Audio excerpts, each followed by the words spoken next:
Okay, Mark meets Dan Joseph, the founder and strategy director at the App Business. Hi Dan. How you doing, mate? Yeah, Just over there. I'm good. You okay? Yeah, I'm alright, I'm good. Can you give us a very quick summary of your career to date? Oh gosh, yeah, sure. So I started as a planner in 2001 at TWA London. Had a fantastic time there until the start of 2007, working on a bunch of brands, but primarily PlayStation. Worked with a bunch of great people there. What, mainly above the line? Yeah, mainly above the line. You know, obviously we're trying to do a bunch of digital stuff, but you know, primarily we were developing TV and a lot of print for all their software and for the hardware across Europe. Then the start of 2007, I got a great lucky break. I got asked to go and start up with a couple of other guys at Media Arts Lab, which was Apple's private advertising agency, based in London, responsible for Europe and a bunch of other regions, working with the Media Arts Lab that was in Los Angeles and in Tokyo at the time. And didn't really know what we were going to do. There were three of us starting it, but about 3 weeks after we started the business and we were moving into our office, Steve Jobs launched the iPhone. And we had an incredible 3 years, basically launching the iPhone, launching the App Store, working on the launch of the iPad, and launching hundreds of apps all around the world. And we were very lucky at that time to work weekly into Steve Jobs himself, producing all the marketing and media plans and materials and sending them up to Steve in Cupertino, getting his feedback and learning an awful lot about how software was eating the world. And did you directly meet Steve? I didn't directly meet Steve, no, but the way it works is our boss met Steve on a weekly basis, as you've probably read in the books, and he would feed back to all of us and help us understand Apple and ultimately Steve's view of the world, his view of apps, peer into Steve's crystal ball, and saw the huge opportunity to create ultimately what is now the App Business today, this company. What did you graduate in? Geography. I read geography up in Oxford. Okay, so how did you get into strategy from geography? I was always a fan of the human half of geography, and that was about understanding people in space and time. And I just enjoyed understanding people, trying to figure out why cities were like they were and why people made the decisions they made and so forth. And that kind of led me into planning and brands, trying to understand how you could manipulate behaviour through communications and interesting product ideas and that sort of stuff. And advertising just looked like a really fun way to stay studying people and stuff, but also to start inventing stuff and trying to actually change behaviour. And what advice would you give people who are kind of recent graduates who may also come from different disciplines and obviously their skills are potentially transferable? What advice would you give them today if they're looking to get into this industry? I think my first piece of advice to anybody trying to get into this industry would be to go and get work experience. You know, definitely do that. You know, if they're graduates, it might already be a little bit late, but I did work experience in each of the summers when I was up at uni. I did it at BMPDDB when it was that in those days. I did it at BBH and I did it at TBWA. Do you offer it here? Do you offer any? Yeah, we do. We have a placement program running here the whole time, and you can run one now the whole time, given the kind of the volume of grads that there are out in the market. We do a 3-month paid placement program for our engineers, interaction designers, and for strategy people. And I just think it's a really smart way to quickly learn a lot, make connections, and best of all, try and prove yourself to the firm that you're working at and see if you can get kept on. Okay, obviously the company's called the App Business. Yep, App singular. The App Business. Yep, that's right. In one line, really, sum up kind of what the agency does. Sure. We help clients figure out what they should do, not just what they could do, with app software technology, and we do everything that we can to make their app software successful. We come up with great strategies for it, we do the design, we do all of the engineering, we help them build content plans and actually manufacture content for mobile, we help them market their apps, we get people to download them, and we spend a lot of time as well, obviously, on analytics and analysis to help understand what's successful and how we can tweak stuff to make it more successful. And it's a lot like advertising in the sense that we understand business problems and we solve those with cool ideas, but they're not just ideas that end up in TV ads, they're actual bits of software that can really do things and change people's behaviour. And do you think that the agency will branch out over the next few years outside of mobile, web, or tablet? Are there other interactive kind of platforms you guys are exploring now? Yeah, definitely. I think we already have. I think a lot of people think that apps is a small kind of specialist thing and it's a subset of mobile. It's the other way around, really. apps are software. They're the big thing that's eating the world, and mobile's just a small part of that. And we love making software that runs on phones, runs on tablets, runs on TVs, that you're increasingly seeing running in cars, on fridges, and all those other wonderful places that people are excited about interacting through software with. I think the big demand right now is phone, but apps aren't a phone thing. Apps are software, and software is eating and infecting everything around us. How would you describe the industry in 3 words at the moment? Which industry? The creative industry. The creative industry. How would I describe that in 3 words? That's a tough question.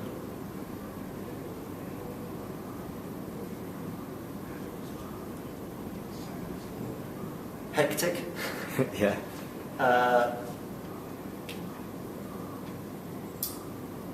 Schizophrenic. And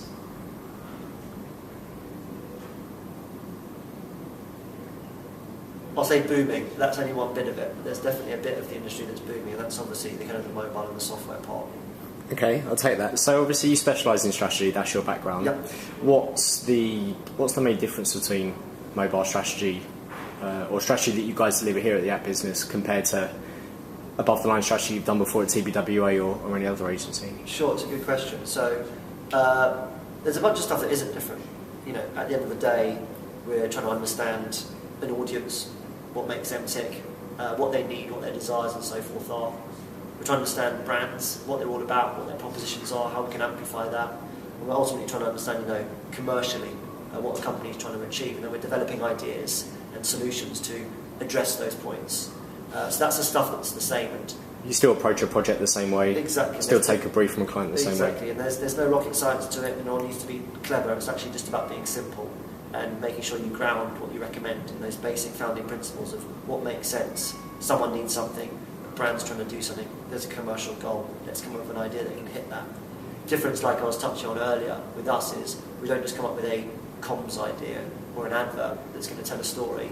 We can actually come up with a software idea, product, maybe even a service that can really get under the skin of that problem and really solve that need. And it could be an app that doesn't do a communications job, but equally it could be an app that actually is a product, brings something new to the portfolio, or an app that actually works with the product and enhances the customer's experience of it. What's the thing that frustrates you most, either about the perception of apps or strategy within applications? I think it's got to be the perception that apps are kind of novelty gimmicks, these little things that sit on phones, and there's not much work that goes into them, they just appear there and that's it. Yeah, well, I think people appreciate the work, certainly not enough, but a lot of people do appreciate the work. What they don't understand is that the impact and the opportunity for an application is obviously way bigger than just it's a cool app that's going to sit on the end of an advertising idea. The app can really sit at the heart of your product idea, and you really want to be advertising that. How long has the app business been around for now? Just over 2.5 years. Okay, so what would you say the main differences are now between perception, budgets, client appreciation, understanding from when you first started to now? I think that, again, following on from what we just talked about, 2.5 years ago, apps were these things that creatives came up with after they developed the advertising idea, and a small budget was gone and found for them with what was left, let's say, from the TV production budget. 2.5 years later, I think people understand that software really needs to be at the heart of the campaign idea or the communications idea that a brand or a client is developing, and they want to have that conversation right up front, and they want to assign budget for it right up front. They want to understand the role of that software and how it's going to interact and interface with all the other bits of the campaign right up front. It's not just this addition that sits in, if you like, the loop of stuff around the central idea. Software increasingly can sit at the heart within that idea.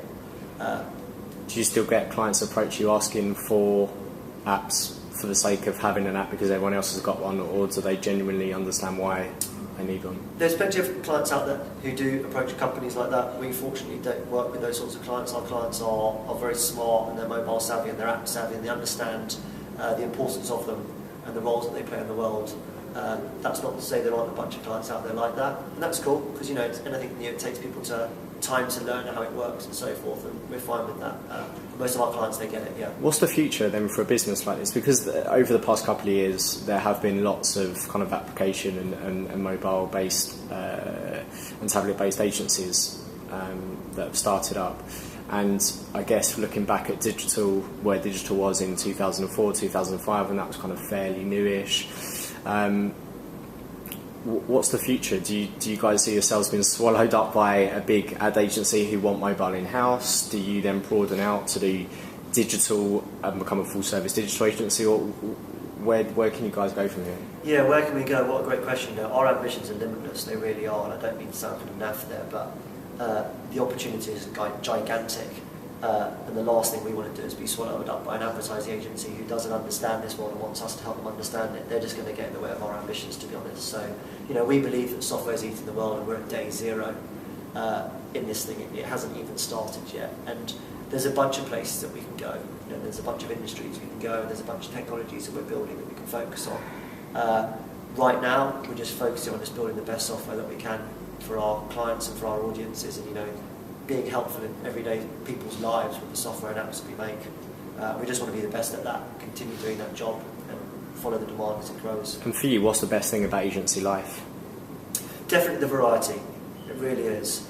Like I say, there's a lot of technology and software that we've built that we think is best in class, and we can go after any industry with and say, right, we can, that can be our thing, and we can be the best at whatever it might be. Our augmented reality technology, or our investor relations management technology, or our enterprise technology. But every time we stop, we've got a product that we think is the best out there. We don't just put all of our kind of horses on that one kind of opportunity. We're constantly excited by the new client brief that comes in, the new opportunity that we see, and we just love the variety there of agency life and how we can cross-pollinate ideas from one technology to another, or from one project to another, or from one audience insight that might have nothing to do with another one that we're trying to think about over here, but there's just something cool that we crack there that we can apply. And that's definitely the thing that I love right now about agency life. I don't think I got as much of that in my previous agency life, because you're often focused on 2 or 3 brands. Here, being a founder, obviously, and kind of in the management crew, I get to see across 10, 15 projects at a time, and there's just so many great ideas around that we can use and cross-pollinate. So where does an idea come from in this kind of organisation? Because I'm guessing you don't have a traditional setup of an art director and copywriter, creative team to generate the ideas. So who comes up with the ideas? We don't have a creative department. We have a creative company. A bit of a cliche. You have a design department, obviously, but what we have is we've got our strategy department, we've got our interaction design department, and we've got our engineering department.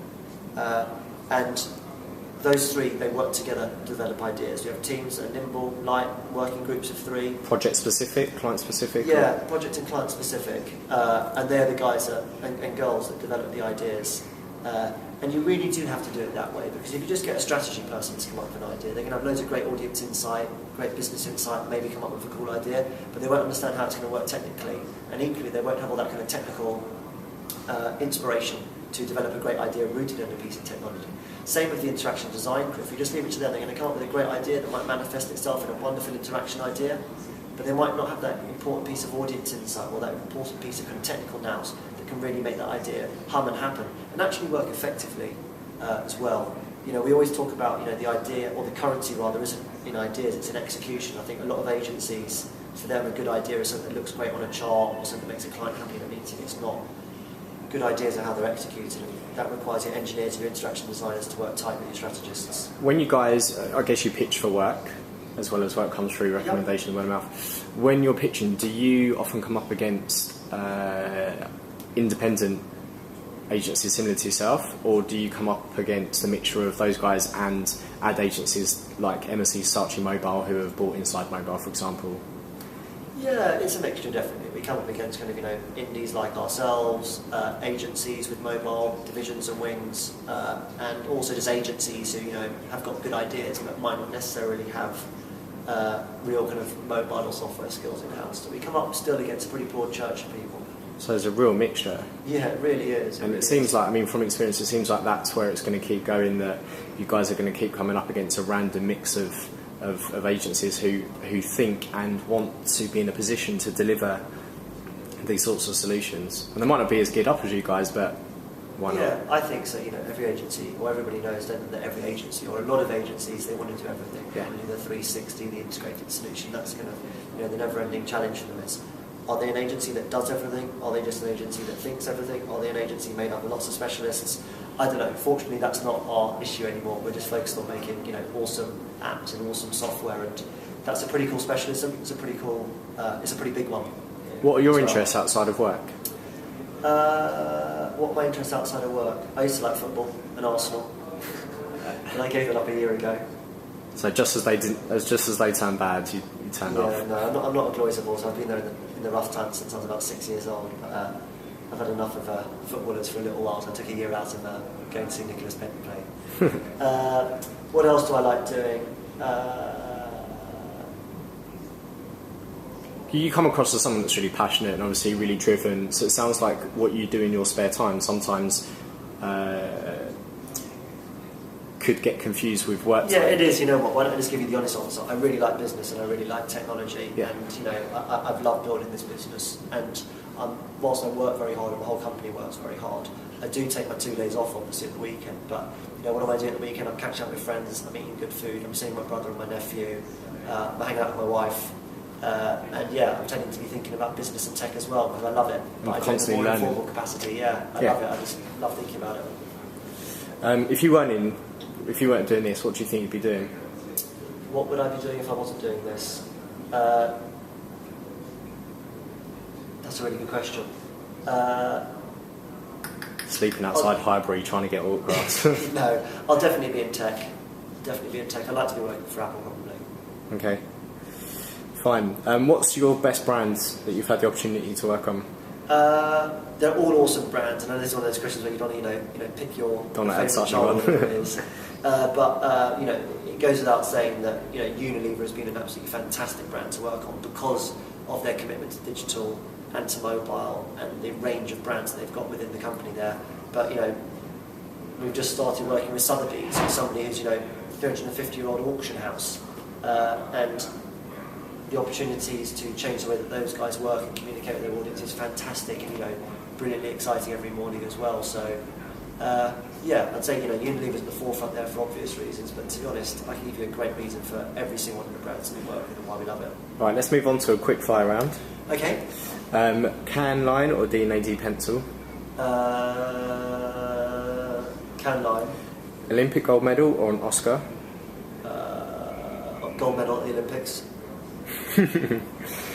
Brightest person you've worked with? Why was that funny? Just because I wasn't expecting you to say that. Really? Okay. Brightest person you've worked with? Brightest person I've worked with?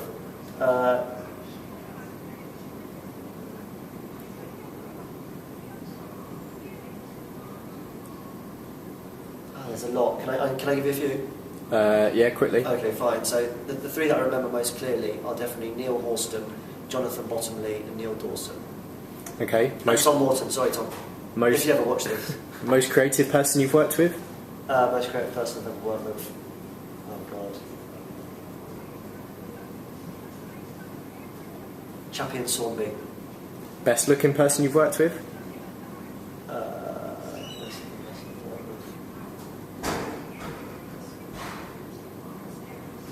Johnny Lighthand is pretty good looking. I've met Johnny. Okay. He looks like Christian Bale, I reckon. I was watching Batman and I started thinking about Johnny. Creatives or suits? A good suit. Money or happiness? Happiness. Apple or Android? Apple. Very quick. Degree or no degree? Yeah, degree, just about. Retained work or pitch work? It depends, pitch work keeps you on your toes and it keeps you hungry and it keeps you innovating. Come on, quick fire round. Yeah, sorry. Retained work. Web or mobile? I don't really see that as either or, but I'll go with mobile. Independent agencies or networked agencies? Independent agencies. Outsourced production or on-site production? On-site production, outsourced is a sin. Don Draper or Roger Sterling? Don Draper. And lastly, twist or stick? Stick. Thank you very much.